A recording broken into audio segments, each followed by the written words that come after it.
So I think the genesis of this invitation was Dr. Zaya and I running into one another in Buenos Aires in 2023 at the FINO meeting.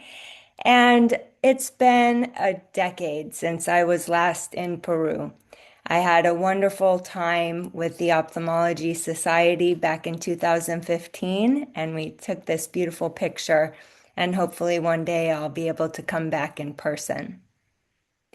So I'm going to basically present a single case tonight and give a lot of different updates on various topics in ocular motility throughout the course of this case presentation. And I understand there might be some residents in the audience as well. And so some of the content is very basic, but then there are many updates along the way also. So this is our roadmap to discussion. The patient is a 69-year-old woman, and her chief complaint is binocular diplopia. We'll discuss the features of episodic diplopia and comitant esotropia, as well as diving into downbeat nystagmus quite deeply with just a brief mention of gaze-evoked nystagmus. And finally, we'll land on her diagnosis at the end and have a discussion about this diagnostic entity. So the patient is a 69-year-old woman. She has, as I said, binocular diplopia. It's horizontal. She has it only at distance. Her eye movement range is full, and she has an ESO deviation on examination that is comitant when we measure it. I think if memory serves, it was about a 6 prism diopter comitant esotropia. We did a full neurologic examination, which was really pretty normal. She had mildly impaired tandem gait, but it's not something. Entonces, esto no es algo que practicamos todos los días y que no hacemos gran cosa de esto en el examen, si es que no hay nada más que hacer. Cuando hablamos acerca de la historia de diplopia, ella registra episodios de minutos a horas de diplopia horizontal a la distancia. Esto ha estado sucediendo por espacio de unos 5 años. Ha tenido segundos de diplopia con un vaso de vino, por ejemplo. Entonces, el primer tema es la diplopia episódica y yo creo que muchos quienes a quienes entrenamos en un episodio de diplopia pensamos en miastenia gravis. Y esto después de mirar en forma sostenida hacia arriba. Hay episodios de diplopia y en la población de mayor edad la arteritis de células gigantes, también con isquemia de nervios craneales o de músculos extraoculares, y hay una suerte de desviación la cual a menudo puede presentarse con diplopia episódica, puesto que el paciente solamente tiene diplopia en la dirección de la mirada del músculo debilitado, y si la diplopia es incomitante, entonces isotopia o exotopia también se presentan. Entonces, habría solo diplopia a una distancia, como una distopia, o en la visión de cerca, como si fuera una esotropia, perdón. Entonces, un comentario acerca de la esotropia en adultos con diplopia de aparición reciente. Esto es un dilema para el diagnóstico. Entonces, buscamos otras características en el examen para que nos ayude con el diagnóstico diferencial. Hay una serie de artículos que han aparecido en los últimos 5 a 10 años en esta entidad debido a que pueden ser confusos desde el punto de vista de un diagnóstico correcto. La miastenia gravis puede causar estos problemas oculomotores, y también la isotopia concomitante ha sido reportada también con anticuerpos que uno ve usualmente la tríada de oftalmoplegia, ataxia y arreflexia. Y a veces el paciente también tiene una forma leve de esto, que es un déficit motor monocular. Entonces, a menudo tenemos la presencia de cuerpos GQ1B en los casos de oftalmoplegia o estrabismo. También parálisis crónica del sexto par, con una diseminación de la comitancia. Esto puede verse con esotropia también si el paciente tiene un tumor, una lesión de masa. Entonces aquí esto puede estar presente con un tema entonces esto con con problemas en elección del músculo e isotopia. y también conforme pasan los meses esto puede variar a una isotopia comitante y esto puede verse también en el estudio de lo. Entonces aquí tenemos esta. Hay problemas en el tomo, hay lesiones en el mesencéfalo, en el tálamo. Esto es bastante más raro, pero por allí hay reportes de casos con una resonancia anormal con lesiones de tipo infarto, tumor o hemorragia. Entonces, o en la parte inferior del tálamo y también la isotropia. Entonces, sin patología continua. Usualmente hay otros signos neurológicos también. Entonces hay esoforia, ruptura de la esoforia congénita. Esto lo vemos en la clínica cuando el paciente no tiene anomalías neurológicas, tienen entonces esta esotropia comitante, especialmente si la desviación también está presente con la fijación mirando de cerca eh, y nunca dejamos de hacer los estudios por imágenes en estos pacientes, entonces no queremos pasar por alto estas lesiones concomitantes. Y por último, por ahora la insuficiencia y la divergencia. Y hay cosas mecánicas para esto. Entonces, esto es realmente el diagnóstico probable en nuestra paciente. Y esto no es una parálisis del sexto par, no hay déficits en la abducción. Entonces, la esodesviación empeora en la dirección del músculo debilitado. Y en el pasado pensábamos que esta esotropia comitante principalmente se presentaba con la fijación a distancia, con insuficiencia divergente. Solíamos pensar que tenían el mismo valor que el compromiso bilateral del sexto par.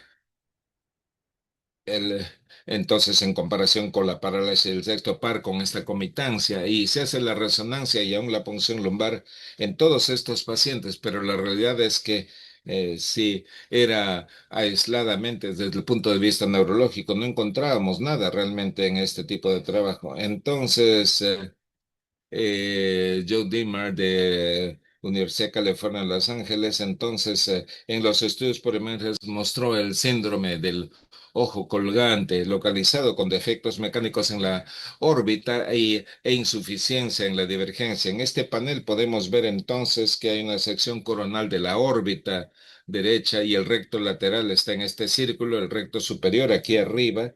Entonces, aquí tenemos esta banda de tejido conectivo entre los dos. Y conforme los pacientes envejecen, la banda se elonga, se estrecha, entonces puede haber hasta ruptura.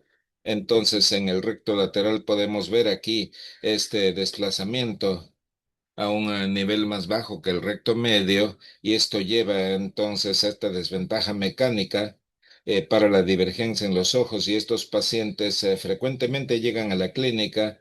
Entonces aquí hay este tipo de compromiso. Gosicki evaluó más de 900 pacientes con diplopia y el 31% de estos pacientes fueron diagnosticados con este síndrome del ojo colgante, SAGEN-AE. Entonces, aquí hay técnicas de imágenes en la órbita donde también se demostró en la resonancia estándar de la órbita puede mostrar este signo. Entonces, esto es común en nuestra clínica con los pacientes de mayor edad. En Nueva York lo llamamos diplopia del teatro porque nuestros pacientes tenemos muchos eventos culturales, al igual que en Lima, y nuestros pacientes salen, ven estas actuaciones a distancia grande del y esto ocurre a distancias bastante grandes. También hay isotropia moderada, como se ha reportado en la literatura, principalmente con la fijación a distancia. Y típicamente tienen esta, con esta, con este tipo de aumentos, entonces hay tosis, hay dificultad en la mirada hacia arriba, entonces hay también el efecto de la gravedad en los ojos. Entonces aquí estos pacientes tienden a tener problemas de la motilacular. Entonces diagnosticamos esto todo el tiempo en la consulta y si ocurre en forma asimétrica en las órbitas, también puede haber una suerte de desviación en la vertical. Entonces vamos hacia nuestro paciente con esta esotropia concomitante. Tenemos la historia, esto es crónico. No, quizás no le preocupa tanto, ha tenido diplopia durante algún tiempo, pero tomamos una resonancia Entonces vemos los receptores de acetilcolina y anticuerpos. Entonces se hace una estimulación MG y una placa de tórax para ver si es que no hubiera eh, miastenia gravis con anticuerpos en una forma oculta. Entonces vamos de vuelta, revisamos la resonancia, tratamos de convencernos de que podemos ver entonces elongación de este recto superior y recto lateral a banda. Entonces hacemos el diagnóstico de este síndrome de ojo colgante, Sagan-Eye. En el seguimiento a lo largo de los 2 años siguientes, 69, 71, la doble visión ha cambiado, está yendo bien, ha reportado algunos hallazgos inusuales. Dice que las piernas se debilitan después del yoga, colapsan después de haber tomado un vaso de vino. Entonces tuvo un episodio, pero el examen es completamente sin alteraciones, está yendo bastante bien. Entonces la dejamos en observación 2 años más tarde a los 73 años de edad. Ahora tiene una historia un poco más preocupante. Tiene 5 a 6 episodios que duran 2 a 5 días, debilidad y problemas de equilibrio. Ya no puede caminar, tiene náuseas y cefalea leve. Entonces, podría tener migraña vestibular, quizás, sin embargo, estos pacientes usualmente no se quejan de desequilibrio o de incapacidad de caminar sin ayuda. Esto es más vertical, el tipo de molestias. En el examen tenían nistagmos al final de la mirada, entonces esto es al final de la mirada, antes que en la misma, ya que era una cosa tan sutil que podía haber sido fisiológico este tipo de nistagmos. Entonces estamos hacia abajo en el examen de rutina en la clínica, pero después de agitar la cabeza horizontalmente por unos 10 segundos, entonces desarrolla unos pocos segundos de nistagmos hacia la parte baja y en la posición supina también desarrolla un nistagmus transitorio en la mirada hacia abajo. Entonces ahora tenemos más anormalidades cerebelosas. Entonces pensamos si es que esta esotropia comitante pudiera estar relacionada. Entonces ahora tenemos una causa neurológica para esta insuficiencia en la divergencia. Nos lleva a la pregunta entonces de si hay algún papel del cerebelo en el control de la vergencia. El centro de control primero de vergencia está en el mesencéfalo y va hacia los músculos recto medio para la convergencia. Tiene que haber algunas señales que se envían hacia los músculos recto laterales o para la divergencia en el mesencéfalo. Pero ¿cuál es el papel del cerebelo? Para ver si esta paciente tiene algún trastorno en el cerebelo. Entonces, cuando nosotros vemos estos problemas de emergencia con el cerebelo, es bastante inusual que veamos insuficiencia en la convergencia con estos pacientes de compromiso cerebeloso. No es imposible, pero tampoco es tan común, pero es bastante común que nosotros vemos un poco de esotropia concomitante, lo cual es una causa neurológica de esta insuficiencia en la divergencia. Usualmente estos pacientes también tienen nistagmos hacia la parte vertical. Entonces, en Múnich se escribió un artículo en el cual miramos, esto es por Michael Syrup, acerca de la esoforia o esotropia en la adultez, planteándose la posibilidad de un signo de disfunción cerebelosa. La evidencia más abrumadora viene de investigación en monos, donde se ha tomado mucho de la información acerca del control de los movimientos oculares precisos. Y esta investigación sostiene el papel del control de la divergencia en el cerebelo. Entonces aquí en la parte derecha baja vemos el cerebelo en sección transversal y entonces estos núcleos en colores o el cerebelo profundo, estos núcleos eh, entonces tienen el núcleo fastigial, el nucleus interpositos, y estos envían señales al mesencéfalo hacia el pedúnculo cerebelar superior, en donde están los centros de la vergencia localizados, y las señales entonces bajan hacia el área pontina. Entonces hay una conexión anatómica para la divergencia que se ha confirmado en primates no humanos. Entonces, pasemos ahora hacia el nistagmus. Entonces, nuestro paciente eh, eh, tiene aquí este nistagmo relacionado con la mirada. Entonces tenemos aquí el final de la mirada. Así que vamos a tocar esto brevemente. Entonces, este nistagmos al final de la mirada es que no hay nistagmos en la mirada central, pero cuando el paciente mira hacia la derecha puede estar hacia ese lado o al mirar hacia la izquierda también puede presentarse. Entonces, aquí, si es patológico, entonces también puede haber hacia la parte alta o mirando hacia arriba, pero en la mirada hacia abajo, esto es una cosa diferente. Mirando hacia abajo, este nistagmo es solo un tipo de nistagmos. Entonces, al mirar este video, entonces, conforme avancemos acerca de qué es lo fisiológico en este tipo de nistagmos contra la forma patológica, observen el movimiento de los ojos. Entonces, aquí tenemos el paciente que tiene este nistagmus patológico. Entonces, cuando es fisiológico, solamente es en la mirada lateral, pobremente sostenido, es de amplitud pequeña y es solamente horizontal, como vemos acá, hacia la mirada, en la mirada hacia la derecha y la izquierda. Cuando es patológico, no tienen que salir mucho de la mirada primaria, comienzan a desarrollar este nistagmus en la mirada, usualmente es sostenido, es de amplitud un poco más grande y como mencionamos antes también ocurre en la mirada hacia arriba. Ahora, en este video, entonces aquí hay que mirar con mucho cuidado. Este paciente tiene un poquito de nistagmus mirando hacia abajo, entonces tenemos acá esta enfermedad cerebelosa, un nistagmus de un tipo. Este no es inusual de mirar este nistagmus vertical coexistiendo con este nistagmus en la mirada, pero hay diferentes tipos de nistagmus, como ya se ha mencionado.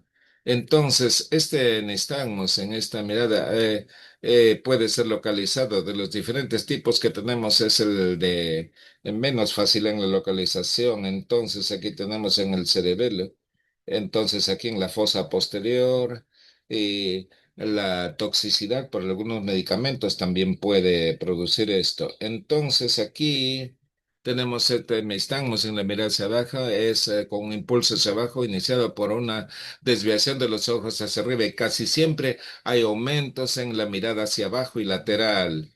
Mirando este video, entonces este paciente tiene una nistagmus de gran amplitud. Nada mirando hacia arriba, sigue la ley de Alexander, cuando el nistagmus está peor en la dirección de las fases rápidas y cuando mira hacia los lados, el nistagmus aumenta en amplitud. Entonces el nistagmus hacia abajo puede ser extremadamente sutil en el examen. Entonces vamos a ver acá otro movimiento. Entonces mirando hacia el lado derecho, los vasos sanguíneos aquí. Vemos hacia abajo, es un poquito más obvio cuando se moviliza hacia la nariz. Cuando reportamos esto con registros infrarrojos de alta resolución, es más fácil de ver. Vamos a la central y podemos ver que tiene esta dirección en la mirada que a menudo se acompaña con este nistagmus hacia abajo. Podemos ver que a veces la primera clave de este nistagmus hacia abajo es un poquito de nistagmus y que sigue la trayectoria del ojo. Se ha prestado mucha atención también en muchas de las publicaciones recientes en los últimos 5 a 7 años acerca de este nistagmus hacia abajo. Se han centrado entonces en cómo hay maniobras que lo provocan, este nistagmus que se desmascara, o con maniobras de provocación en las cuales se modula la presencia o la aparición o la velocidad de este nistagmo o los cambios. Entonces hay bastante de dinámica que se conecta aquí y hay estas maniobras de provocación. Y yo quisiera estimular, si ustedes tienen pacientes en los cuales no se explica la isotropia o ciertamente con desequilibrio o con situaciones que apuntan al cerebelo, agregar estas maniobras de provocación hacia el examen debido a que ustedes definitivamente van a desenmascarar este nistagmus hacia abajo. Esperamos desde el punto de vista diagnóstico que estuviera ausente en el examen de rutina. Entonces, mucho de esto tiene que ver con la convergencia, a veces con nistagmus hacia abajo aumentarán amplitud y frecuencia con la convergencia y a veces en nuestros pacientes vemos esta agitación de la cabeza, sea con la agitación horizontal o vertical, mirando el nistagmus hacia abajo para que ocurra. Es un poco más allá del ámbito de esta charla, pero todas estas maniobras inicialmente se utilizaron en el campo vestibular y neurovestibular para desenmascarar las formas periféricas y vestibulares del nistagmus. Entonces, si alguien tiene historia de neuritis vestibular y no vemos nada en el examen, entonces si agitamos la cabeza horizontal o si vemos a un lado donde no puede mirar, entonces podemos desenmascarar este compromiso horizontal, pero para fines de esta charla en la enfermedad cerebelosa puede ser de gran ayuda descubrir este tipo de nistagmus. Entonces aquí tenemos este movimiento seguido del nistagmus vertical que se llamaría nistagmus cruzado y acoplado mirando el componente vertical. Otro nombre es el nistagmus con dirección inapropiada, pero si vemos esto, absolutamente se localiza en el cerebelo. Entonces, aquí la idea es provocar esto con esta maniobra y ahí lo tenemos. Entonces, este es un ejemplo bastante dramático. Ver, este paciente llega porque todas las veces que movilizaba la cabeza, esto sucedía y tenía esta oscilopsia substancial, este movimiento con la visión, muestra de disfunción cerebelar. Y la maniobra final de provocación en este paciente en la posición supina. Entonces, quizás en este paciente tenemos esta amplitud muy baja cuando está en la posición erguida, o quizás no ocurre para nada, pero si miramos hacia abajo, entonces a veces se desenmascara, otras veces en forma transitoria y este nistagmus dirigido hacia abajo. Entonces, esto no, este es un artículo que está bajo revisión en una revista, entonces esperamos que pudiera ser aceptado y publicado pronto. Pero la clasificación de este nistagmus con la mirada hacia abajo que ha sido definido más recientemente por la Sociedad de Compromiso Vestibular. Entonces, coloca algunos de estos tipos diferentes de nixtagmus en diferentes categorías para el diagnóstico, en la clasificación, pero algunos de estos pacientes van a tener más de una de estas ocurrencias y algunos de estos pacientes van a tener este nistagmus solamente en la posición supina inicialmente y después de un año, entonces tenemos este nistagmus al mirar hacia arriba y más a menudo esto significa que la patología cerebelosa está presente y esta revisión de la clasificación por múltiples expertos en el mundo.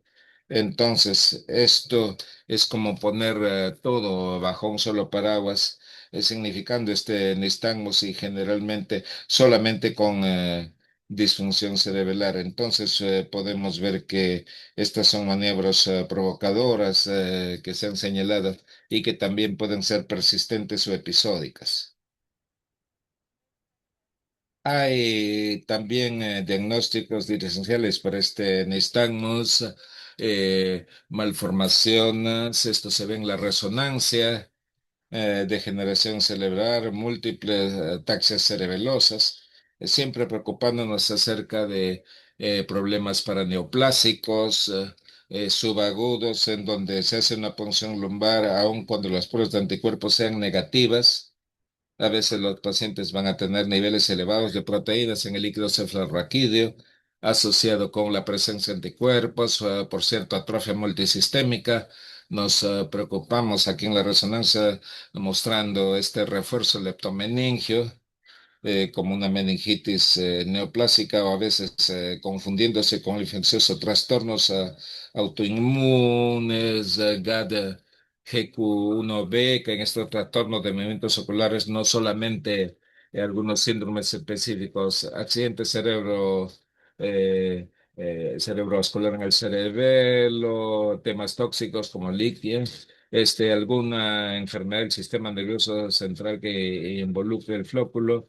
Y también después de la encefalopatía de Wernicke, que a menudo está asociado con el nistagmus hacia arriba, que algunos pacientes después de recuperarse de esta encefalopatía de Wernicke, entonces van a quedar con este nistagmus crónico. Pero a pesar de este amplio diferencial, muchos de los pacientes con este tipo de nistagmus tienen compromiso idiopático y quedan sin un diagnóstico claro. Y la resonancia de bajo está buscando atrofia cerebrosa en el contexto de este tipo de nistagmus. Entonces, aquí más frecuentemente esto se debe a anormalidades del flóculo del cerebelo, ya que este flóculo del cerebelo inhibe parte de los movimientos oculares, pero no los movimientos hacia abajo. Entonces, hay una asimetría vertical en la manera en que el cerebelo controla los movimientos oculares. Y si hay una lesión cerebelosa, los movimientos hacia arriba ya no se inhiben hacia arriba, los ojos se movilizan hacia arriba y tenemos este nistagmus mirando hacia abajo. Ocasionalmente hay el caso donde este nistagmus hacia abajo ocurre por patología en el tronco cerebral y esto usualmente se debe a estas estructuras que están en el tracto paramedial con información a nivel del vestíbulo y que se proyectan hacia el flóculo cerebroso, un poquito más corriente arriba, si se quiere. Y vale la pena revisar más allá de este tipo de nistagmus, las diversas estructuras vestibulares y oculares, los centros de control en el cerebelo y estos centros de control a este nivel. Entonces, en el flóculo, esto es lo que vemos más a menudo, el síndrome del flóculo, donde tenemos este nistagmus dirigido hacia abajo que a menudo coexiste con el nistagmus en la mirada. Tenemos anomalías acá en el reflejo vestíbulo ocular que pueden ser bastante sutiles y que afectan los movimientos y una serie de acciones en el nódulo y en la úvula. En el cerebelo tenemos nistagmus alternante periódico más frecuentemente, el déficit cuando el ojo toma una dirección horizontal durante unos 90 segundos, luego se detiene y toma otra dirección. Y también puede tomar esta posición hacia abajo. Entonces, cuando el paciente está en la posición supina, este nistagmus posesional del nódulo y las lesiones uvulares, y esto es porque el nódulo y la úvula son los centros de la función utricular, esto en el cerebelo, y esto tiene que ver con los efectos de la gravedad. Entonces, tenemos estos pacientes en la posición supina, ocurre nistagmus, tenemos esta disfunción en el nódulo y en la úvula. Un punto a señalar es que mucho de esta información en esta parte del cerebelo lleva a este tipo de movimientos y en esta parte del cerebelo tenemos y este tipo de compromiso y hay eh, lesiones que pueden confundirse con accidente cerebrovascular. Puede haber síndrome cerebeloso, pero muchas veces tenemos esta ataxia cerebelosa también y trastornos paraneoplásicos y puede haber efectos difusos en el cerebelo. La desviación, skew, es algo que vemos en la enfermedad cerebelosa. Pensamos que este tipo de desviación es un signo vestibular en el tronco cerebral, pero definitivamente ocurre con la enfermedad cerebelosa y a nivel del flóculo y periflóculo vemos entonces esta desviación muy específica, a veces con esta desviación alterna en la mirada lateral. Estos pacientes pueden a llegar al oftalmólogo debido a que están experimentando diplopia y lo que vemos aquí en el video. Entonces,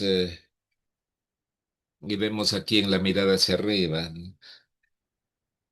Y tenemos acá lo opuesto de lo que veríamos. Entonces, entonces si tenemos esta parálisis en el cuarto par, entonces aquí hay hiper en el lado derecho y en el lado izquierdo, a diferencia del compromiso contralateral. Entonces, veamos esto una vez más, por favor. ya que este es un signo cerebeloso muy localizado, hiperderecho en la mirada derecha y un hiper izquierdo en la mirada hacia la izquierda. Y esto con este nistagmus hacia abajo, con este tipo de miradas, de desviación de la mirada. Entonces los pacientes tienen una desviación sesgada y aquí en el cerebelo tenemos este centro de control, el centro oculomotor, el vértice oculomotor que incluye núcleos específicos y tenemos aquí una dismetría sacádica. eh, Apuntando en demasía o muy poco hacia la derecha. Este es un artículo de Ari Semes que revisa lo que acabo de indicar con estos trastornos del movimiento ocular en el cerebelo. Entonces, pasemos ahora al diagnóstico de esta paciente. Entonces, es aquí donde nos quedamos. Tenía a los 73 años de edad, después de años de diplopia, a los 69 años, tenía episodios que parecían ataxia episódica y después de movilizar la cabeza y de colocar aquí en la posición supina, provocamos el nistagmus en la mirada hacia abajo. Se evaluaron las pruebas genéticas, la búsqueda de ataxia episódica de tipo 2, aunque la aparición es más temprana en este trastorno. Quizás atrofia espinocerebelar de tipo 6 que puede presentarse con ataxia episódica. La idea era probar con acetazolamida y sabíamos en ese momento, y en esta paciente la seguimos por unos 10 años, entonces aquí, para este punto, quizás 5 o 6 años atrás, sabíamos que había un grupo de pacientes que tenían ataxia cerebelosa de aparición tardía en sus 50 o 60 o quizás hasta en sus 70 que respondían a medicamentos de alfampridina, pero no tenían un diagnóstico. Se hizo las pruebas genéticas y no se encontraba nada. Se midieron anticuerpos paraneoplásicos, vitamina B1, vitamina E, GAT, anticuerpos y todo eso fue reportado como normal. En los siguientes 3 años, de los 74, 77 años de edad,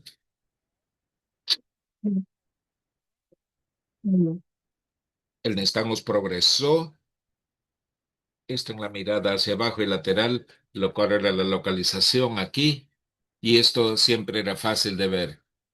Entonces, no había compromiso de la mirada en la parte central y no tenía oscilopsia ni vacilación en la mirada.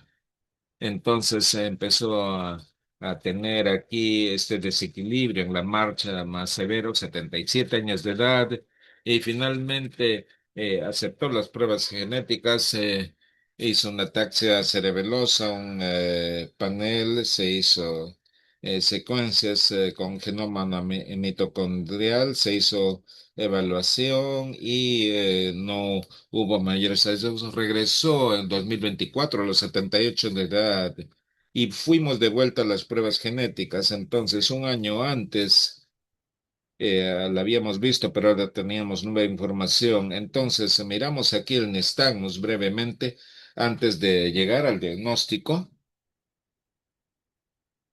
y como es bastante sutil, entonces hay un poco de mirada hacia abajo y en la mirada lateral y hacia abajo es donde tenemos que buscarlo. Aquí tenemos esta mirada hacia abajo.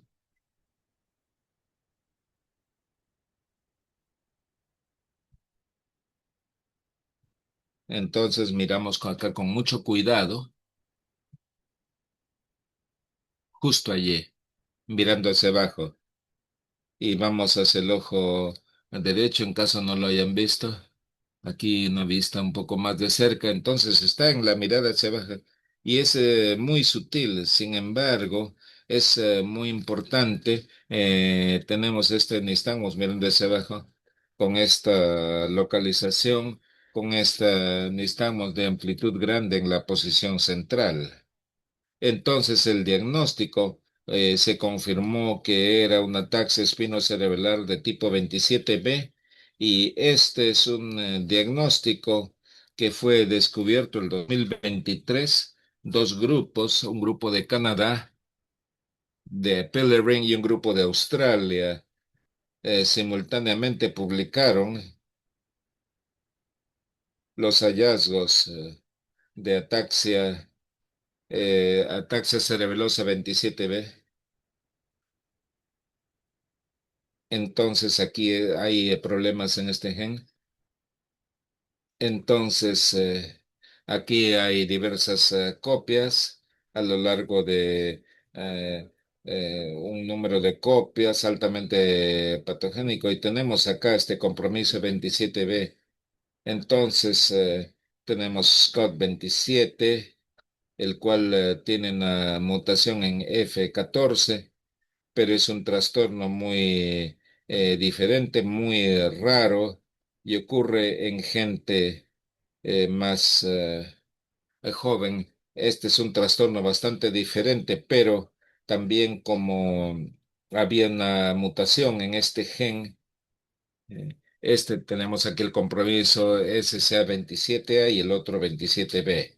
Entonces, en diferentes países, se ha publicado la frecuencia de esto. Entonces, tenemos acá la ataxia y esto es variable en los países, pero aquí se explica el 50% de falta del diagnóstico en estos pacientes con ataxia de aparición tardía.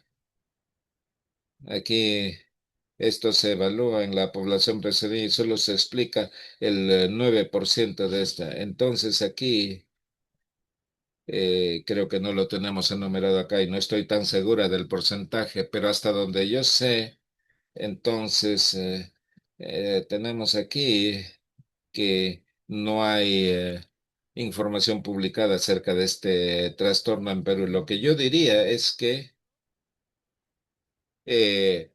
muchos de estos son bastante raros, pero el SCOA 27B parece ser bastante común. Entonces he estado evaluando pacientes durante unos 2 años con este trastorno. Entonces he tenido 30 pacientes con esto. Entonces, a diferencia de los otros SCAs, que uno, los ve uno una vez en la vida o no más de una vez por año. Entonces vemos esto bastante frecuente. Entonces, ¿cómo reconocemos? Es de una degeneración cerebelosa lenta de aparición tardía y desequilibrio antes del compromiso de las manos, antes del compromiso del habla y puede presentarse con ataxia episódica. Depende de cualquier artículo, pero puede estar entre 13 a 80%. Esto es desencadenado por el alcohol y el ejercicio. Entonces, ahora sabemos. Entonces, aquí tenemos aquí la aparición que quizás apareció a los 69 años de edad y ella decía que cada vez que tomaba un vaso de vino, entonces tenía diplopia. Entonces, esto nos hablaría de este trastorno. Entonces, aquí Gold y yo publicamos y tenemos acá que hablar en persona o a través de la página de neurología. Entonces, la idea es ver la experiencia, combinar los pacientes con el SCA eh, 29B y hay con los movimientos oculares, con este nistagmus con esta alteración de la mirada. Entonces, muchos han tenido diplopia antes de la aparición de otros síntomas y algunos de estos pacientes tenían nistagmus bastante marcado. Entonces aquí en neurooftalmología, al evaluar el SCA27B, evaluamos a 18 pacientes, lo que teníamos en esa época. Entonces aquí tenemos esta diplopia persistente u oscilopsia. Entonces aquí tenemos esta forma aislada. Entonces aquí tenemos este nistagmus con esta modalidad.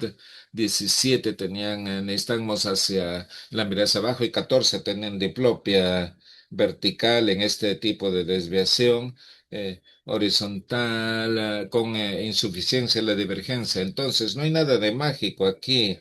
Simplemente es un problema del flóculo cerebelar, no es tan específico. Sin embargo, cuando nosotros pensamos en el SCA27B, esto tiene que ver con la edad del paciente y con el escenario en el cual se presentaba. Este es un paciente con SCA27B que llega aquí con esta visión temblorosa oscilopsia todas las mañanas desde las 9 hasta las 10 de la mañana. Con esto llegó el paciente. Entonces aquí, cuando llega inicialmente la consulta, llega una tarde, entonces estaba asintomático. Y si nosotros miramos este video,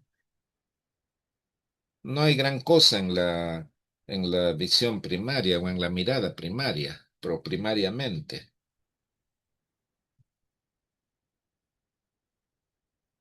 Pero aquí en la mirada lateral, entonces aquí tenemos un poquito de nistagmus hacia abajo y en la parte lateral, entonces es asintomático. Hay un poquito de nistagmus en la mirada hacia abajo y lateral, pero es bastante sutil. Y dijimos, no tenía un diagnóstico. Entonces veamos, venga por la mañana, cuando usted tiene los síntomas, entonces él hizo eso. Regresó a las 9 de la mañana y podemos ver que cuando está sintomático con la oscilopsia, entonces tiene este nistagmus hacia abajo, que es visible en la posición primaria y lo tiene por una hora todas las mañanas. Una historia bastante inusual. Le hicimos el manejo diagnóstico y al final también tenía el SCA27B. Estos pacientes, y otra razón por la cual tenemos que mirar esto con sumo cuidado y que pueden llegar al oftalmólogo, y es importante saberlo, es que no solamente parece ser tan común, sino que también es una condición tratable. Y la vasta mayoría de estos pacientes van a responder a este medicamento 4-aminopiridina, al cual nos referiremos en un momento, que es bastante remarcable, ya que para esta ataxia cerebelosa crónica, no hemos tenido ningún buen tratamiento. Yo no sé si en toda la historia, pero ahora finalmente tenemos un medicamento que puede hacer un impacto en la marcha y en el habla. Y este es un paciente con el que lo hemos compartido videos, el cual nos da una idea de cómo responde el tratamiento. Usa un casco porque se cae, pero ha tenido habla, arrastraba el habla en forma severa y nadie podía entender esto, más la oscilopsia y la diplopia. Y después de tomar este medicamento, su habla está muy clara. Entonces, vamos a pasar un par de videos de manera tal que ustedes puedan apreciar entonces el impacto del tratamiento.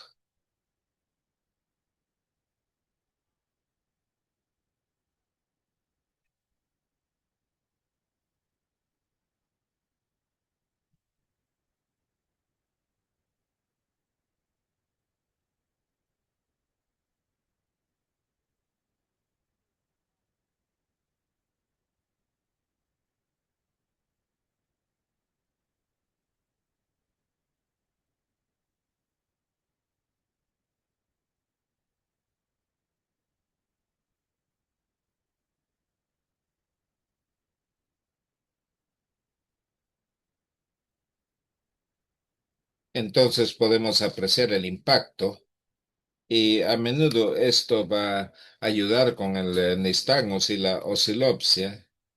Entonces, tenemos pacientes en la cual el medicamento elimina la diplopia, pero es menos común. Entonces, en cuanto al tratamiento del nistagmo, entonces, yendo del cerebelo y a las generalidades, entonces estos conceptos, entonces aquí los pacientes no necesariamente toleran los bifocales, hay disfunción vestibular. Entonces, desde el punto de vista de oftalmología, hay que pensar dos veces antes de prescribirlo en bifocal, porque tendrían que resetear el equilibrio vestibular al pasar entonces al bifocal y a la distancia. Y esto realmente puede ser muy molestoso para el control de su equilibrio. Entonces, al tratarlos con medicación en el nistagmus es imperativo establecer expectativas claras, ya que realmente son pocos los medicamentos que funcionarían. Entonces, hay que decirle a los pacientes que tengan paciencia, valga la redundancia, y que esto puede tomar semanas a meses en funcionar. Y titulamos aquí gradualmente. Entonces, esta es una tabla actualizada que es de un artículo en Continuum del año 2019, donde muestra las dosis y las contraindicaciones y los efectos colaterales.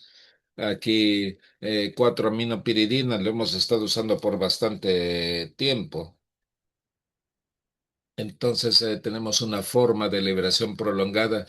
Hemos estado usando esta aminopiridina durante unos 10 años para tratar este nistagmus y sabemos que ayuda a los pacientes, pero no sabíamos por qué ayuda a algunos y no a otros. Y esto es probablemente porque los que tienen éxito son los que tienen el SCA27B. Hay algunos estudios clínicos a pequeña escala y entonces aquí tenemos un nistagmus que es inusual, pero podemos ver aquí estos trazados donde tenemos esta línea señalando el nistagmus, donde está ausente en diferentes trazados. Entonces, donde puede haber hasta supresión del nistagmus y la mayor parte de los pacientes reportan que el manejo es bastante efectivo. Si prescribimos la forma genérica de liberación sostenida, 10 miligramos 2 veces por día, comenzamos una vez al día y luego aumentamos la dosis, pero a veces tenemos dificultades con el acceso al medicamento y vamos a farmacias para que lo preparen el medicamento, cápsulas de 5 miligramos que no son de liberación prolongada. Entonces, así se establece la dosificación, 5 miligramos 4 veces por día. Pacientes con convulsiones no pueden tomar estos medicamentos y este es el principal riesgo. Con historia de convulsiones, no usar y hay que ser cuidado también con función renal y cardíaca deteriorada. Muchos pacientes van bien eh, y reportan este beneficio efectivo. Eh, hay, DBN está basado aquí en la inhibición de los canales de potasio. Esta 4-aminopiridina restaura los potenciales de membrana, se inhibe entonces los movimientos oculares en el sistema vestibular. Entonces, este medicamento restaura esta inhibición. Entonces es muy rudo desde el punto de vista de ciencia. Otros medicamentos, clorzoxazona, clonazepam, gabapentina y baclofena, pueden tener funcionamiento en algunos pacientes, pero nunca sabemos si es que va a funcionar. Entonces seguimos probando con una u otra modalidad. Entonces es aquí donde hemos viajado con esta paciente. Les voy a dejar acá algunos puntos. La diplopia a distancia debido a una insuficiencia, la divergencia, este síndrome de ojo colgante Sagen es un diagnóstico común en los pacientes de avanzado. Necesitamos mirar con cuidado la presencia de síntomas cerebelosos y signos cerebelosos en el examen. Este nistagmo sutil en la mirada hacia abajo es cerebeloso. Hay que mirar, hay que ver la visión lateral, e incorporar el movimiento de la cabeza, sacudir la cabeza o que el paciente se eche para describir poder determinar las diferentes formas. Entonces, en el diferencial hay que mirar la forma SK27B que es tratable y hay hallazgos genéticos que se están descubriendo de manera tal que no tenemos diagnósticos del todo y considerar repetir las pruebas genéticas en el paso del tiempo. Y les agradezco por vuestra atención y si es que hay preguntas estaré encantado de responderlas. Muchas gracias, doctora. Excelente presentación. Tengo una pregunta en el chat. La pregunta del doctor Geraldo Hoyos. Usted mostró un video que mostró sesgo lateral en posición lateral. Es desviación sesgada bilateral. ¿Por qué no es el double Ferner? Y pregunta si es que usted utiliza MATROC para hacer el diagnóstico diferencial. Bilateral contra esta desviación sesgada en la posición lateral. Excelente punto.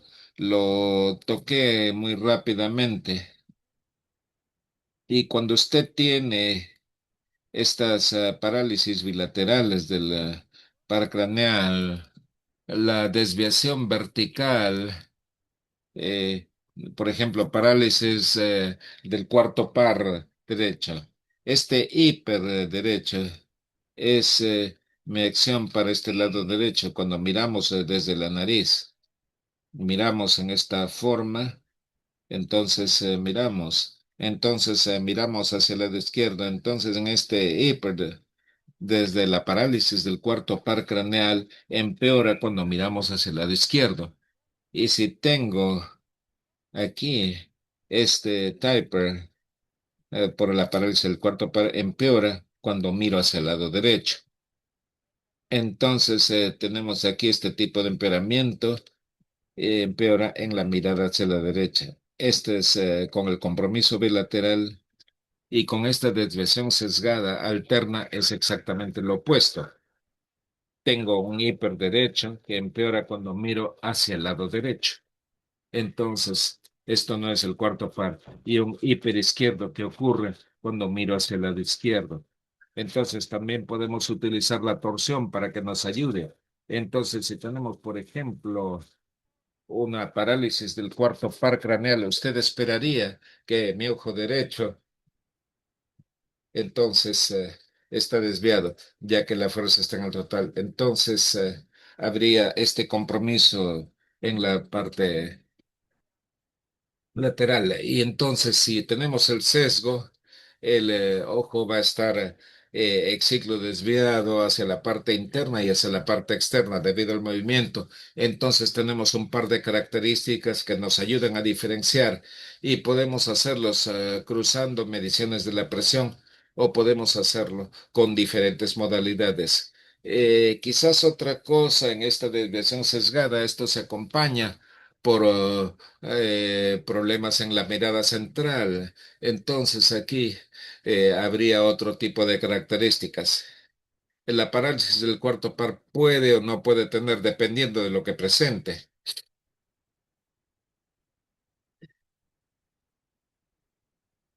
Y tengo otra pregunta. Hablando de los movimientos sutiles oculares, experimentaría con este high speed tracking o este rastreo de alta velocidad y esto podría ayudarnos a encontrar cosas que se nos pasan por alto. Escribimos un artículo acerca de esto el 2019. Yo creo que se llama aplicaciones prácticas de este rastreo ocular, eye tracking. Lo que necesitamos saber es qué se nos está pasando por alto cuando esto es aplicable. Entonces, algunos tenemos experiencias en esta forma sofisticadas en el examen monocular, donde podríamos capturar casi cualquier cosa en el examen, ¿no? El nistagmo sutil. Y si es clínicamente pertinente, usted puede verlo en la endoscopía. Hay ocasiones en las cuales yo realmente hago este eye tracking porque no puedo responderme en las preguntas. Hay tres tipos diferentes. Uno es, eh, es el SCAT lento o es el SCAT normal. Por ejemplo, esto en el contexto de que tengo aquí un parkinsonismo atípico y los especialistas en movimiento me preguntan si este paciente tiene PSP, si tiene una parálisis obvia supranuclear es fácil que tenga este PSP, pero a veces es difícil determinar si el SCAT es lento o si el SCAT está a velocidad normal. Entonces, trato de buscar una respuesta para esa pregunta. La segunda es el mismo concepto que se aplicaría al buscar estas formas sutiles de ojo y nariz. Hay varios artículos donde este eye tracking puede ver el lentecimiento en la abducción, en donde se puede diagnosticar esto. Hay pruebas bastante sensibles al respecto. Y la segunda aplicación, aparte del SCAT bajo, es para ver si hay intrusiones que puede ser más difícil, quizás son muy pequeñas o quizás usted no está seguro si es que hay algún intervalo, si es que hay un flutter o si hay estas descargas en las ondas y a veces se necesita este eye tracking, este rastreo para diferenciar estas condiciones, ya que esto puede establecer información diferente desde el punto de vista etiológico del pronóstico. Y el tercer escenario importante, ocasionalmente es cuando vemos un paciente que tiene el nistagmus sin oscilopsia pero son adultos y que nunca supieron que tenían nistagmus. Entonces nos preguntamos si esto podría ser una forma congénita de nistagmus o un nistagmus infantil. Entonces, este rastreo ocular puede ayudar con estas características del nistagmus congénita. De otro modo, si usted experimenta esta dificultad en el movimiento ocular y una vez que lo hace, eh, si es que no se sienten lo suficientemente experimentados, simplemente sigue examinando. Tanto más haga el examen, tanto más va a encontrar las anormalidades más sutiles. Entonces, yo creo que David sí fue quien me enseñó y yo puedo atestiguar que con la práctica no necesitamos el eye tracking todo el tiempo. Basta un buen examen clínico en el cual usted puede captar casi todos los problemas. Tengo otra pregunta. Esto es acerca de localizar los casos complicados. Cuando un paciente tiene problemas complicados del movimiento ocular que no siguen un patrón claro, ¿cómo usted comienza a darse cuenta dónde está el problema en el cerebro? La localización. Es una pregunta difícil. No estoy segura si usted quiere decir diplopia, casos de oftalmoplegia o oscilación espontánea. Entonces, los movimientos oculares pueden ser bastante abrumadores muy rápidamente y algunos días llega un paciente y tiene tres o cuatro cosas diferentes que pasan en sus ojos. Entonces hay que respirar hondo y hacer el examen en forma sistemática, mirando el rango de motilidad, mirando la alineación y luego mirando los movimientos oculares dinámicos, cómo, qué patrón siguen.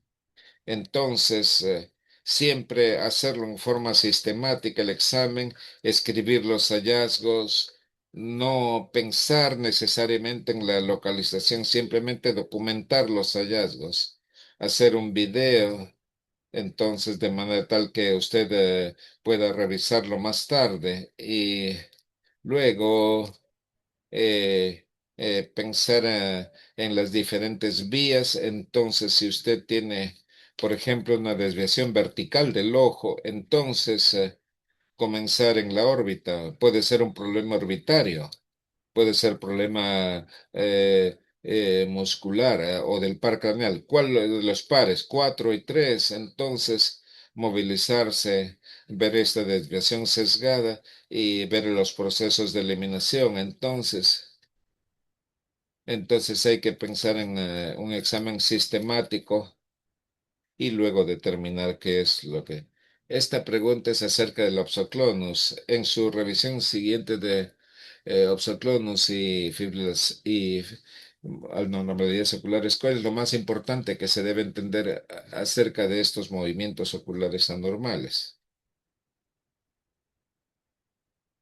Lo más importante para entender es la, con respecto al diagnóstico que subyace a estas condiciones. Usualmente hay categorías para neoplásico, para infeccioso, los pacientes con problemas para infecciosos, sea infecciones activas o con procesos postinfecciosos. Esto típicamente son pacientes agudamente enfermos, hay temblor, hay mioclonus. Entonces, desde el punto de vista paraneoplásico, aun si lo han tenido por unos 4 o 5 años, todavía podría ser un síndrome paraneoplásico. Entonces, yo creo que lo más importante en la oxoclonus y el flúter ocular es realmente ser muy detallado en el examen en busca del trastorno subyacente, ya que allí usted puede encontrar las respuestas para ser detectadas. Ahora, otra pregunta. ¿Piensa que el movimiento ocular es menos ambiguo que marcadores para enfermedades tales como Parkinson, ataxias? ¿Cuál ve usted como el más promisorio? Bueno, hay biomarcadores. Sabemos que la palabra biomarcador podemos discutir su definición, pero yo voy para fines de esta pregunta, definir el biomarcador como movimiento ocular que indica el pronóstico de la enfermedad o que puede seguirse desde el punto de vista de la respuesta al tratamiento. Para mí esto es válido y muy útil como biomarcador. Entonces, aquí estos existen. Entonces, para el SCAT2, por ejemplo, estos movimientos sacádicos horizontales lentes correlacionan con la duración de la enfermedad. Para el Niemann-Pick de tipo C, esta parálisis supranuclear vertical está relacionada con una serie de condiciones y puede utilizarse como un marcador para la respuesta al tratamiento. Entonces hay biomarcadores existentes. Una de las cosas que ocurre cuando rastreamos, entonces, entonces estas cámaras, hay muchas personas, doctores y PhDs. Entonces, hay poblaciones de enfermedades, hay biomarcadores donde se aumenta la latencia de estos CATs y estos anti-SACATs anormales. Entonces, el problema con este tipo de cosas es que no son para nada específicas este tipo de anormalidades. Entonces, estos biomarcadores no correlacionan con los temas que usted ha tocado desde el punto de vista de la duración, el pronóstico de la enfermedad. Entonces, aun cuando hay muchas publicaciones acerca del movimiento ocular y la enfermedad de Parkinson, la realidad es que hay Parkinson idiopático, es que los movimientos oculares son bastante normales y lo que es anormal, no necesariamente es específico, entonces no veo que en el corto plazo sea diagnosticable o sean biomarcadores definidos. Tengo una pregunta en el chat. ¿En qué pacientes usted solicita las pruebas genéticas? Cuando no tengo un diagnóstico, si hay patología clara, aun cuando no lo entienda, o si hay esta patología localizada que pudiera cruzarse. Entonces, esto dependiendo de la edad de los pacientes, si hay una oftalmoplegia no explicada en pacientes más jóvenes que usualmente nos envían para un tema genético y luego vamos al lado aferente. Entonces, con una neuropatía óptica, entonces consideraremos las pruebas genéticas, especialmente si es un trastorno progresivo. Hay otra pregunta. ¿Cómo usted decide usualmente qué tratamiento empezar en estos pacientes con nistagmus adquirido? Esto depende del tipo de nistagmus. Entonces, si es un nistagmus pendular adquirido, que vemos mucho en esclerosis múltiple, por ejemplo, mi primera elección es gabapentina, mi segunda elección es memantina. Entonces, si es nistagmus mirando hacia abajo, mi primera elección es aminopiridina, aún en los pacientes más jóvenes.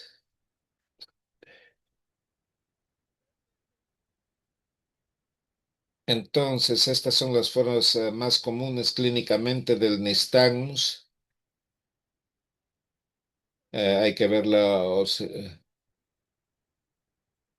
esto no es tan común, pero es tratable con baclofeno. Baclofeno es la elección. Si usted sigue este artículo que escribí el 2019, yo creo que probablemente, no recuerdo si le di preferencia, pero la realidad es que solamente hay pocos tratamientos basados en evidencia para algún tipo dado de nistagmos, pero estas son mis preferencias. Hay otra pregunta acerca de neurooftalmología. En su experiencia, ¿qué parte del examen de movimientos oculares podemos hacerlo con video y qué partes necesitan ser examinadas en persona? Publicamos esto durante la pandemia.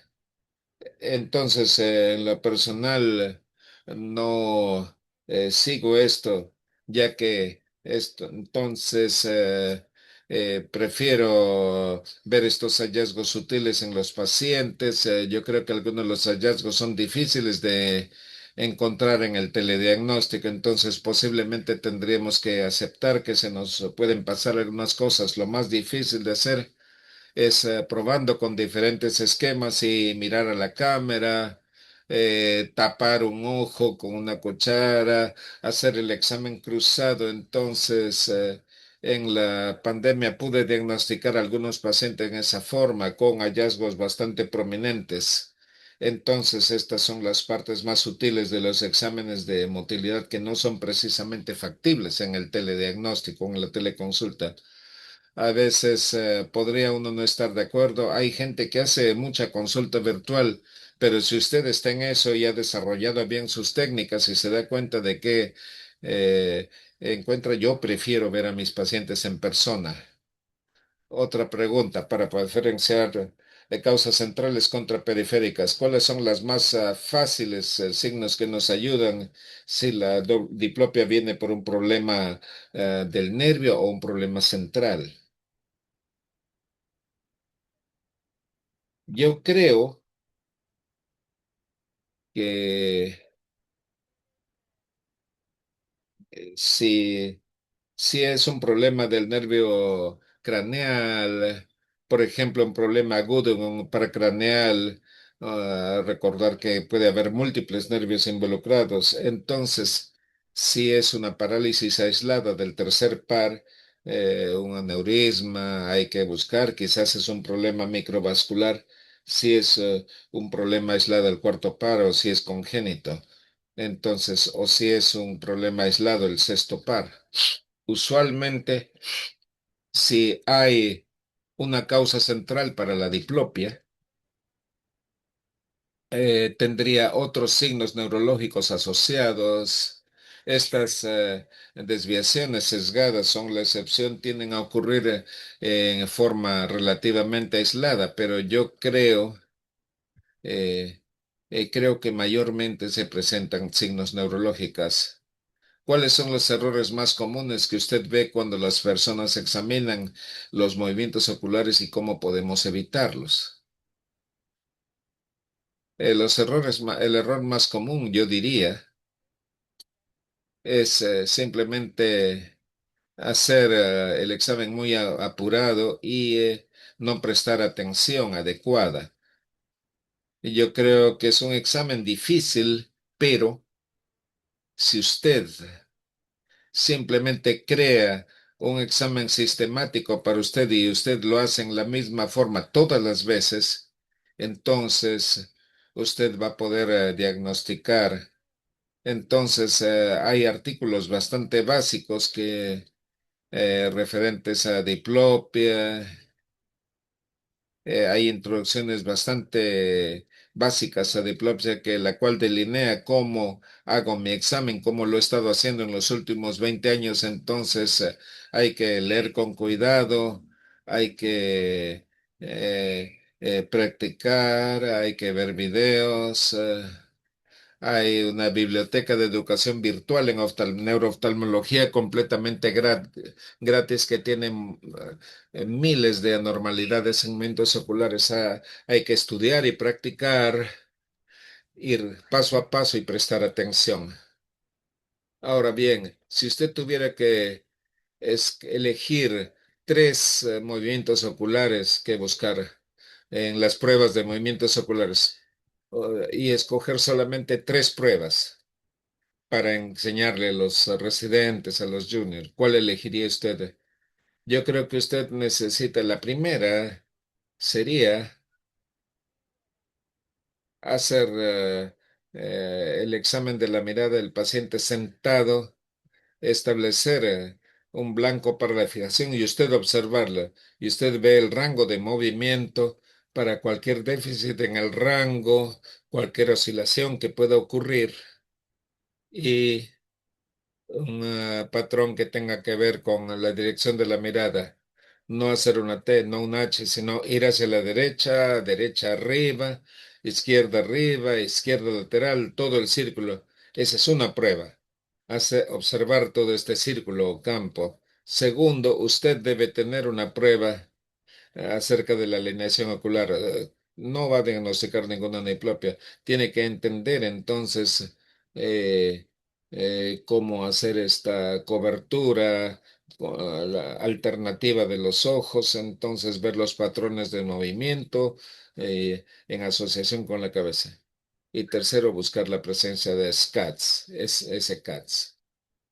Este es acerca de la elección futura en el campo.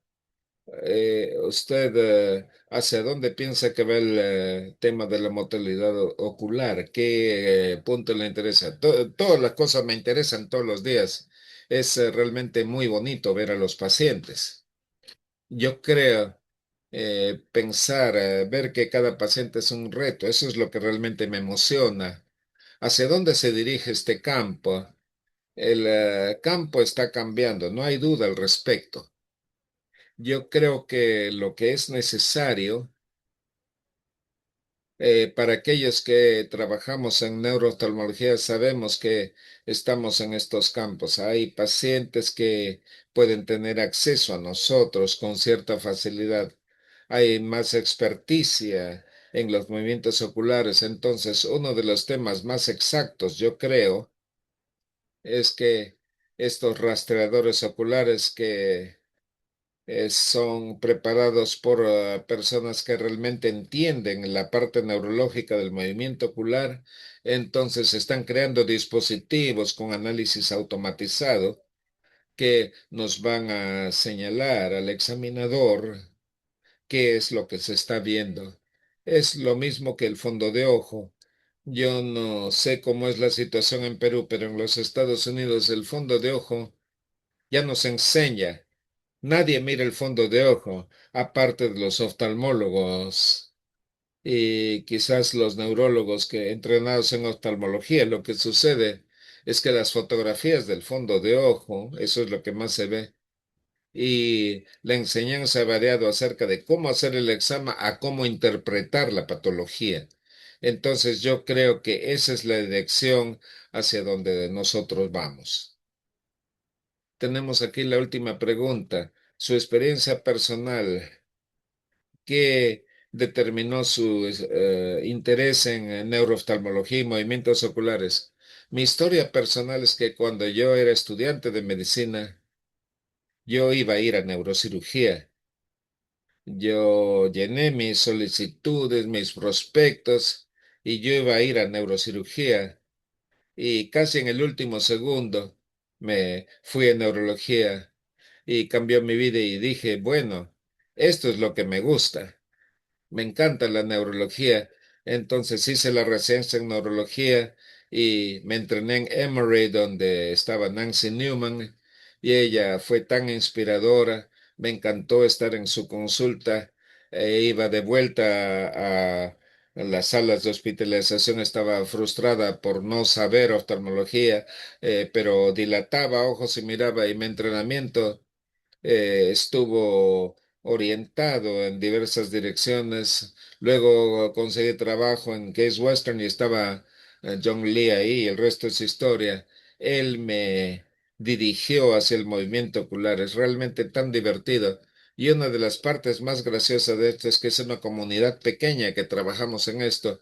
Entonces viajamos por todo el mundo, hacemos nuevos amigos y tenemos estas relaciones que siguen por décadas y que tenemos mucho intercambio intelectual y vida social, y el movimiento ocular es estimulante, ya que nunca hay nada aburrido, nunca hay un momento aburrido. Mi jefe Steve Galata dice, he estado trabajando en esto 30 años y todos los días veo algo nuevo, y esto es realmente lo que nos impulsa, una área tan divertida. Muchas gracias nuevamente. Excelente presentación. Quizás en el futuro cercano usted pueda venir en persona, pero espero que pueda hacerlo. Muchas gracias. Muchas gracias. Muchas gracias a todos. Bien. Adiós con todos y muchas gracias.